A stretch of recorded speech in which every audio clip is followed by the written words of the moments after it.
بخاری حدیث نمبر 97 میں حضرت ابو بردہ اپنے باپ سے روایت کرتے ہیں، نبی پاک صلی اللہ علیہ وسلم نے فرمایا ثلاثۃ لهم اجران، 3 شخص ہیں جن کے لیے 2 اجر ہے، رجل من اہل الکتاب آمن بنبی و آمن بمحمد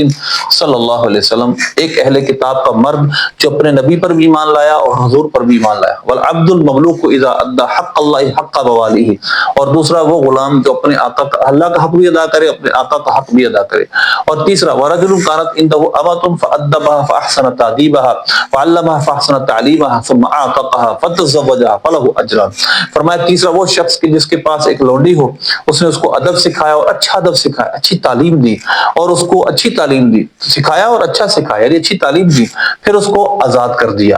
اور اس سے شادی کر لی، تو اس کے لیے بھی 2 اجر ہے۔ سبحان اللہ۔ پہلی بات تو یہ ہے کہ جو اہل کتاب ہے اس کو بھی 2 اجر ملیں گے، دوسرا وہ عبد ہے، وہ غلام ہے جو پہلے ہوتے تھے، اب ہمارے دور میں غلام نہیں ہے، اور تیسرا وہ شخص کہ جس نے اپنی ہی لونڈی کو جو کہ فیمیل سلیو ہوتی ہے اس کو اچھی تعلیم دی، سکھایا۔ سبحان اللہ، اسلام سے پہلے اس کا تصور بھی نہ تھا۔ اللہ سے اللہ عمل کی توفیق عطا فرمائے۔